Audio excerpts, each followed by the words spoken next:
नमस्कार। आचरण के साथ मैं हूं टीएन मनीष, हाजिर हूं आज का मुद्दा लेकर। आज हम बात कर रहे हैं एक ऐसे अभियान की जो लोकतंत्र की नींव को मजबूत करने का दावा करता है, लेकिन जिसकी वजह से ग्रामीण स्तर पर बीएलओ की जिंदगियां दांव पर लग गई। जी हां, हम बात कर रहे हैं चुनाव आयोग के विशेष गहन पुनरीक्षण यानी एसआईआर फेज 2 की। यह अभियान 4 नवंबर 2025 को 12 राज्यों 3 केंद्र शासित प्रदेशों में शुरू हुआ था। महज 28 दिनों में ही राज्यवार हालात बिगड़ने लगे हैं। बूथ लेवल ऑफिसर्स यानी बीएलओ पर काम का बोझ इतना बढ़ गया कि मौतों की खबरें आने लगी। आंकड़े चौंका रहे हैं। 28 दिन में ही 25 से 41 बीएलओ की मौत दर्ज, ज्यादातर तनाव, हार्ट अटैक और सुसाइड से। सबसे ज्यादा प्रभावित राज्यों में मध्य प्रदेश 9 मौतें, पश्चिम बंगाल 40 के दावे हैं। इस पर राजनीति भी जोर शोर से चल रही है। आप और टीएमसी केंद्र को जिम्मेदार ठहराती है तो बीजेपी सीबीआई जांच की मांग कर रही है। आइए समझते हैं पूरी तस्वीर सटीक आंकड़ों के आईने से।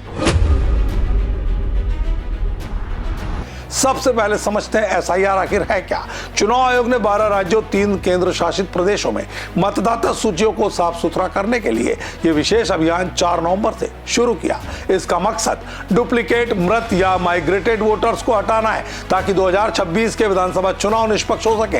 लेकिन शुरुआत में ही चुनौतियां सामने आ गई।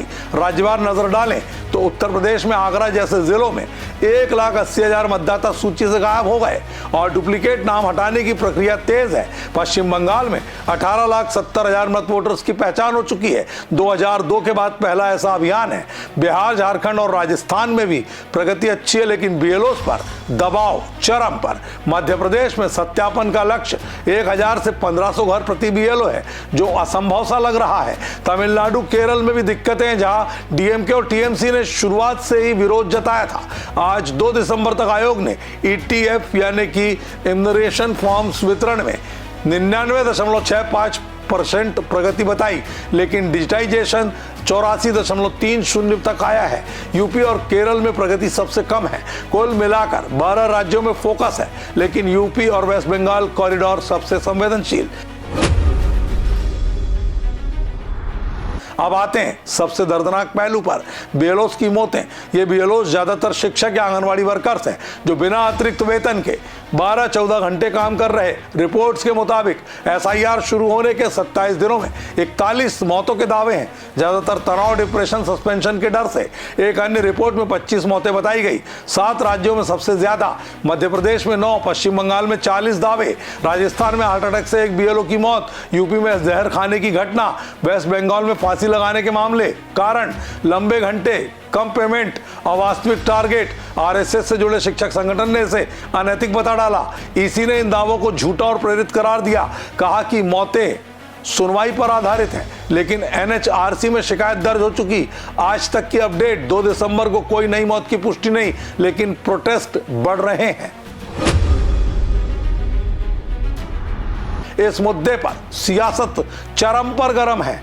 आपने केंद्र और ईसी को जिम्मेदार ठहराया, कहा कि बीएलओ की मौतें सिस्टम फेलियर है। टीएमसी ने बंगाल में 40 मौतों का दावा कर ईसी पर खून के हाथ होने का आरोप लगा डाला।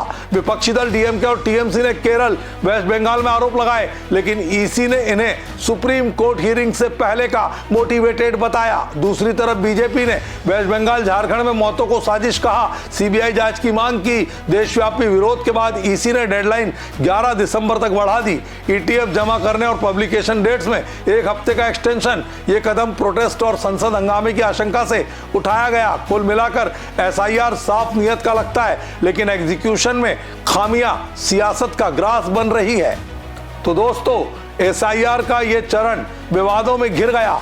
ईसी को अब बीएलओ के वेलबीइंग पर फोकस करना होगा, वरना लोकतंत्र की सफाई मौतों की कीमत पर ना हो जाए। आज की अपडेट, डेडलाइन एक्सटेंशन से राहत, लेकिन प्रोटेस्ट जारी। ज्यादा जानकारी के लिए ईसीआई वेबसाइट को अपडेट करें।